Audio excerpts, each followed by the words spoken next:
When I decided to come home early that Wednesday, all I wanted was to surprise my son with dinner and a few hours of attention that I'd been neglecting. The last few weeks had been tough at work, and my absence was starting to weigh on my conscience. The house was strangely silent, a silence that seemed to hang in the air like a dense cloud about to burst. I climbed the stairs silently, wanting to make a playful entrance into Aiden's room. But before I even touched the doorknob, I heard it. A weak, almost faded voice from inside. "Please, stop." My body froze. In that instant, everything stopped. My heart raced. I flung the door open without even thinking, and what I saw knocked the ground off my feet. Aiden was huddled in the corner of the room, his little arms covering his head, while Emily, my wife, my partner of a decade, stood over him with clenched fists and a face distorted by a rage I had never seen before.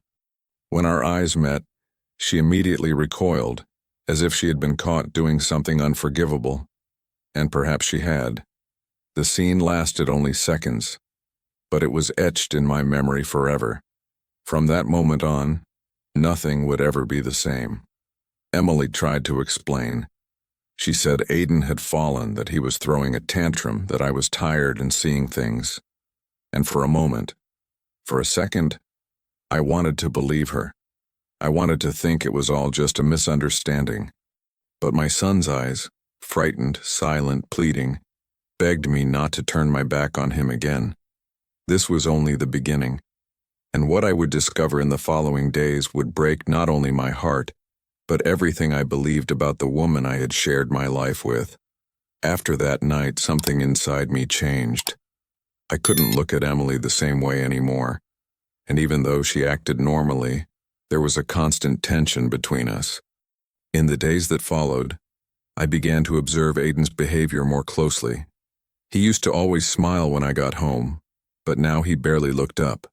When his mother called him, he would shrink away. He slept poorly, had frequent nightmares, and once I woke up to him crying softly in the hallway, as if he were trying to escape something. It was as if he were trapped in a place where no one could hear him, not even me. I started questioning little things. Purple bruises on his arms that she said were from falls at school. The fact that he never wanted to be alone with her. The fear he showed when he heard footsteps in the house. Aiden had always been a sensitive boy, but now there was a silent terror in his eyes. I tried to convince myself that I was exaggerating, that maybe it was something emotional, a phase. But in every gesture, in every silence, there was a message I refused to fully read, and it ate me up inside. How could I have been so blind all this time? I confronted Emily at the first opportunity. I waited until Aiden was asleep and asked her directly what was going on between them. She was offended. She masterfully turned the tables. She said I was becoming paranoid, that work stress was affecting my perception, that she was the only one holding things together while I was away from the family. I cried that night, alone, not because I believed her, but because I realized how vulnerable I was. What if I was wrong? What if I was right? Doubt was a slow poison, and it was killing me. At the end of that week, I was called to the school. Aiden's teacher, Mrs. Thompson, wanted to talk. She was careful but direct. She said she had noticed changes in his behavior, signs of withdrawal, isolation, constant fear. She also mentioned some marks on his arm, which he didn't want to explain. And then she looked me in the eye and said, "Mr. Miller, I know this is hard to hear, but something is happening and we need to do something." My stomach churned. It was as if the pieces were starting to fall into place. And for the first time I realized I already knew the truth, I just didn't want to admit it. I came home with a broken heart. Emily was on the sofa watching TV as if nothing was wrong. Aiden was already asleep. I went to his room, pulled back the covers, and watched his peaceful little face even with his brow furrowed as if he were still dreaming of something bad. I ran my hand through his hair and whispered, "I'll find out what's going on, son. I promise. And in that instant, even without proof, I made a silent decision. I was going to protect my son no matter what. And I still had no idea how far that promise would take me. The next morning, I woke up earlier than usual. While Emily was still sleeping, I prepared breakfast and sat Aiden down at the table with me. I tried to start a conversation calmly, talking about drawings and toys. He responded briefly, but gradually relaxed. Finally, very carefully, I asked if everything was all right with Mommy. He froze. He lowered his eyes, pushed his plate away and murmured, "I can't talk, Daddy." My heart almost stopped.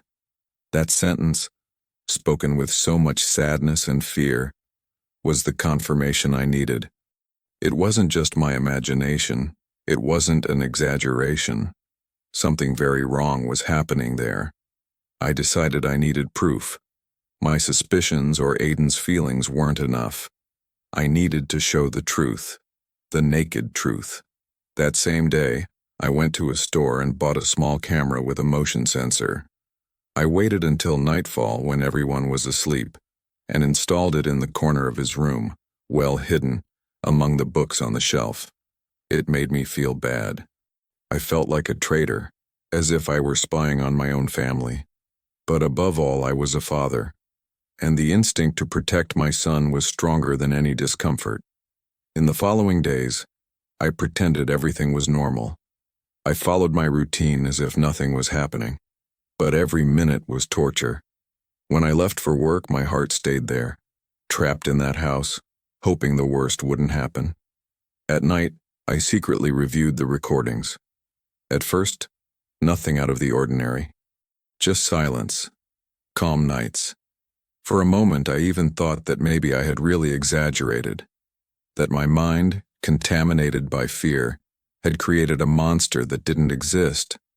But on the fourth day, everything changed, and I would give anything not to have seen what I saw on that screen. It was an afternoon like any other. I was at work, but I managed to get a break to review the most recent recordings. When I opened the video, my stomach sank. Emily was in Aiden's room. He was sitting on the bed, a small book in his hands. She came in, snatched the book, and started screaming. The video didn't have clear audio, but the terror in his eyes was visible. Then she violently grabbed his arm, throwing him to the floor. He tried to get up, but she pointed her finger at him, screaming again. My whole body trembled. This wasn't an argument. It was abuse, cold, calculated, unacceptable. I slammed the laptop shut so hard I almost broke the screen. I felt a metallic taste in my mouth as if I had swallowed pure hatred. I called home. Emily answered with her usual sweet voice, as if nothing had happened. I told her I was going to be late. I hung up. I took a deep breath. For the first time in a long time, I didn't cry. I didn't tremble. I just knew what I needed to do. That woman wasn't going to lay a finger on my son again, and if that meant giving up everything I'd built with her, then so be it. That night I arrived home with a plan in mind. I entered calmly as always, but inside I was filled with urgency. Emily was in the kitchen and Aiden was watching TV in the living room. I went over to him, sat beside him, and gently pulled him close. "Want to sleep with me tonight?" I asked. He nodded immediately, his eyes shining with relief. Emily commented something about him being too spoiled, but I ignored it. I needed to keep him close, away from her, even if only for a few hours. That night he slept clinging to me, and I stayed awake the whole time planning my next move. The next day I went straight to the police station. I took the video saved on a pen drive and explained everything in detail. The officer who attended to me remained silent for a few minutes after watching the recording. He said it was serious, that measures needed to be taken urgently. They filled out a report, contacted Child Protective Services, and advised me not to leave Aiden alone with his mother under any circumstances. I left there with a strange weight, the pain of exposing the woman with whom I had shared my life, and the certainty of doing the right thing for my son. The truth has a price, and I was willing to pay it. I came home early that day. Emily found it strange, as she always did when something deviated from the routine. She asked if I was sick, if I'd been fired, if something had happened. I simply replied that I wanted to spend time with Aiden. I observed her reaction, the impatience, the discomfort at losing control. It was subtle, but now I saw everything clearly. The time when I was blind was over. That woman wasn't going to play games with my son's life anymore. I just needed the right moment to act, and it was closer than ever. Late that afternoon, I received a call from social services. They scheduled a visit for the next day. Time was running out. I tried to keep Aiden with me as much as possible. We played, we talked, and I did everything I could to make him feel safe. Emily noticed. I could see it in the way she watched me, how she paced the house restlessly as if she felt she was losing control. She tried one last card that night. She said she wanted to talk, that she felt we were drifting apart, that I was the love of her life, but her voice no longer reached me. That woman was just a reflection of what I once thought I knew. The following morning, the social worker arrived accompanied by a counselor. Emily was tense. She tried to smile, to appear cooperative, but her body language screamed discomfort. They spoke with me privately, then with Aiden. They showed sensitivity, care, and genuine listening. When they finished, they asked to see the video. I showed it to them. The silence in the room was absolute. Emily stood there denying it, crying, saying it was all a setup by me. But the truth was there, visible. A short time later, the police arrived. Emily was taken away. Aiden looked at me, not understanding everything, but when I knelt down and told him he was safe now, he hugged me tightly. And in that hug, I knew I had done what needed to be done. The days that followed were a whirlwind. The house seemed empty, as if each wall still held echoes of what had happened. Aiden slept with me every night, and I struggled to create a new, stable, safe routine. He still woke up frightened, sometimes calling for his mother amidst nightmares. At those times, I would hug him and tell him everything was all right, even when I didn't believe it myself. I knew the trauma wouldn't disappear overnight, but I also knew that love could be a slow antidote, and I was willing to dose every drop. The investigations proceeded swiftly. The video, the school reports, and the testimonies reinforced the case. Emily was formally charged and barred from contacting Aiden. Even so, there were days when I looked at old photos and wondered when she had disappeared. That woman who smiled with me on trips, who said she dreamed of a perfect family. When did she become this? There was no answer, only emptiness, and the bitter feeling of having loved someone capable of hurting what was purest between us. Our son. The pain of the discovery was great, but the guilt was even greater. The first session with Dr. Lewis was difficult. Aiden remained silent almost the entire time, clinging to the doll he called my guardian. The doctor was patient. He didn't force anything. Gradually, he began to gain his trust with subtle gestures, drawings, games, stories. I observed everything, trying to learn how to deal with this new Aiden, a still sweet boy but with invisible wounds that I didn't know how to heal. The doctor told me something I'll never forget. Trauma doesn't erase love, but fear needs time to learn to trust again. As the weeks passed, Aiden began to improve. He smiled a little again, ate better, played without looking over his shoulder. Every small progress was a victory. I tried to balance work with time with him, and for the first time in my life, professional success ceased to matter. What motivated me now was seeing him safe.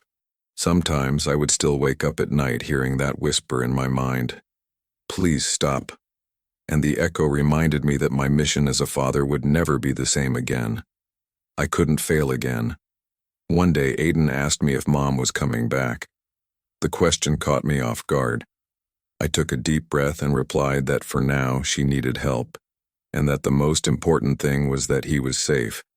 He was silent for a while, then whispered, I'm afraid of her, Dad. That's when I understood the depth of what he was carrying. Fear was the last link to the past, and I needed to help him break it. I promised, looking into his eyes, that no one would ever make him feel like that again. And in that instant, something inside me also began to heal.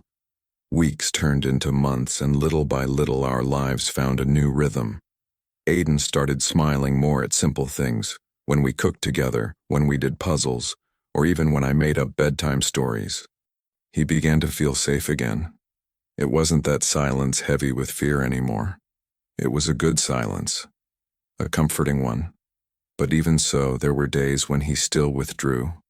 Days when the weight of the past seemed too much for such a small boy. And in those moments, all I could do was be there, present.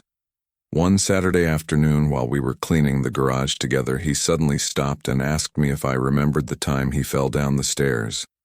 I was speechless. Emily had used that story as an excuse for one of the most visible bruises he'd ever had.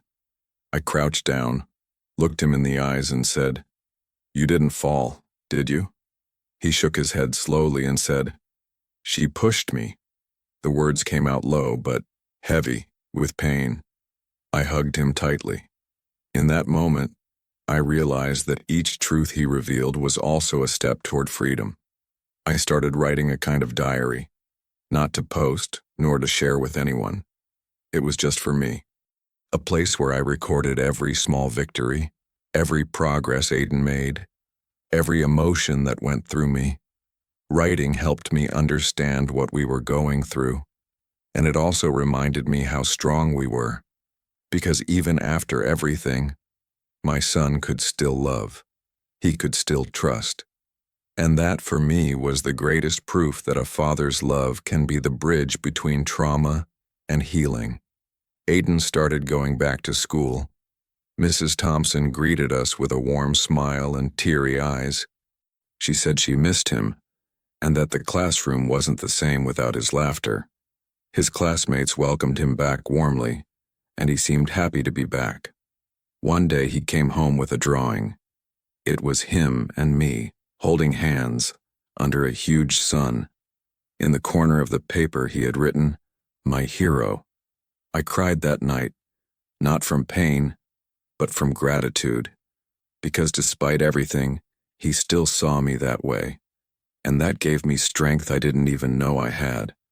A legal process began against Emily.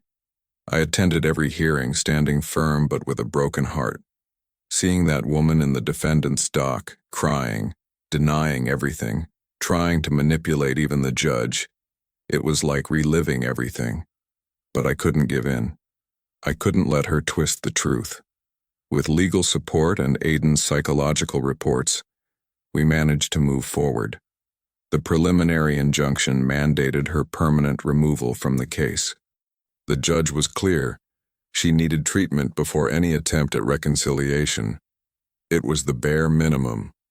I left that room with the weight of a world on my shoulders, but with the certainty that my son was, finally, free. With the court decision secured, I could finally breathe a sigh of relief for the first time in months. Not that everything was resolved. The trauma still lingered within us, but there was a sense of relief, as if the storm had finally passed. Aiden was still in therapy with Dr. Lewis, and I made a point of attending every session, not only to understand how to help him, but also to rebuild myself as a father. I needed to learn to be a constant presence, to be emotionally available, things that for so long I had put on the back burner while trying to be just the provider. In one of those sessions, Aiden drew a house with two hearts inside. One was his. The other, he said, was mine. Dr. Lewis looked at me tenderly and said, "That's secure connection." I held back tears right there, because that simple drawing said it all. Aiden was feeling at home again in a space where he was loved, heard, and protected, and that's priceless. I found myself thinking about how many children never have that chance, how many live in silent fear without anyone ever hearing their whispers. And that gave me a new purpose, to give voice to what was once silenced.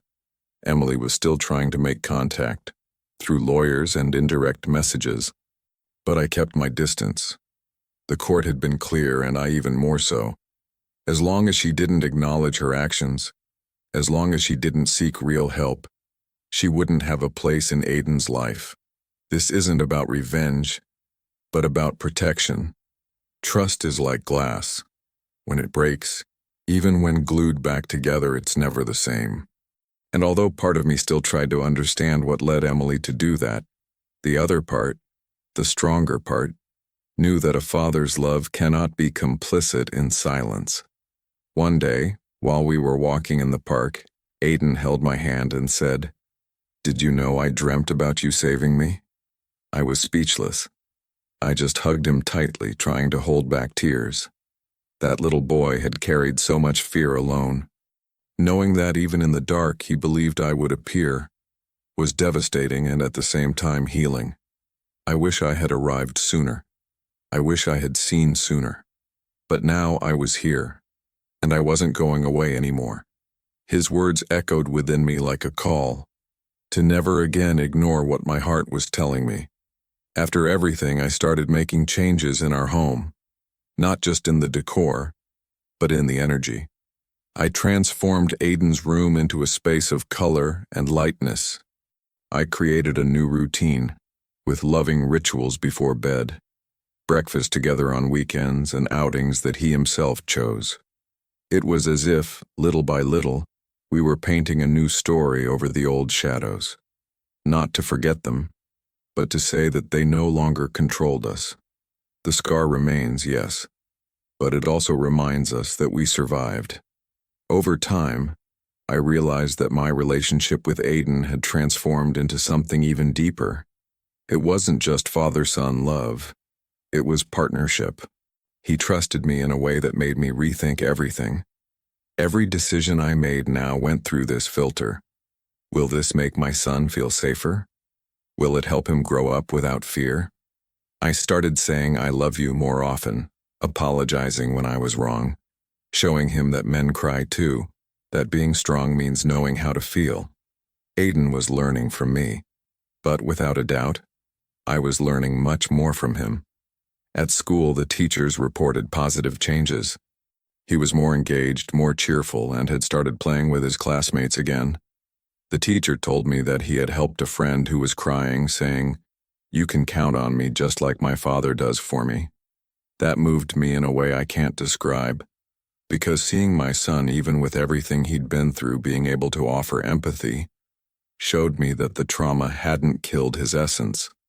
It was there, alive, just waiting for security to flourish again. And I knew that my mission as a father was to guarantee that fertile ground every day. One night he asked me, "Dad, when I grow up, will I be a dad like you?" The question broke me. I hugged him tightly and said, "You'll be even better." And I believed it, because he was already learning what matters most: to love with care, to protect with presence, to respect with words. The cycle wasn't going to repeat itself, not anymore. And knowing that I had helped to stop a possible legacy of pain gave me peace. Sometimes saving a child is also saving all the generations that would come after them. I started getting involved with parenting groups. I participated in meetings, lectures, and conversations about active fatherhood. I didn't tell my story publicly. I didn't feel ready yet, but I heard so many similar stories. And that showed me that, unfortunately, what Aiden went through wasn't an isolated case. The difference is that in our case, someone listened, someone acted. That motivated me to be a voice for others, to help however I could, because deep down, protecting my son had ignited something bigger in me, the desire to transform, even if only a little, the world where he will grow up. I received a letter from the lawyer informing me that Emily had begun psychological treatment under the judge's guidance. It was progress, small, but real. I don't know what will happen in the future, nor if Aiden will ever want to see her again.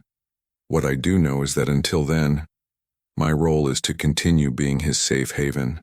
He asks less about her now. He seems more at peace. I don't harbor hatred. But I also don't rush forgiveness. Everything in its own time. The important thing is that Aiden is free, and when I see him sleeping peacefully, I know I did the right thing. Even with all the pain, I would do it all again. Time passed, and today Aiden is 7 years old. A whole year since that night when everything changed. He still bears the marks, invisible to many, but which I know well. They are gestures, silences, certain looks. But now he also has something he didn't have before.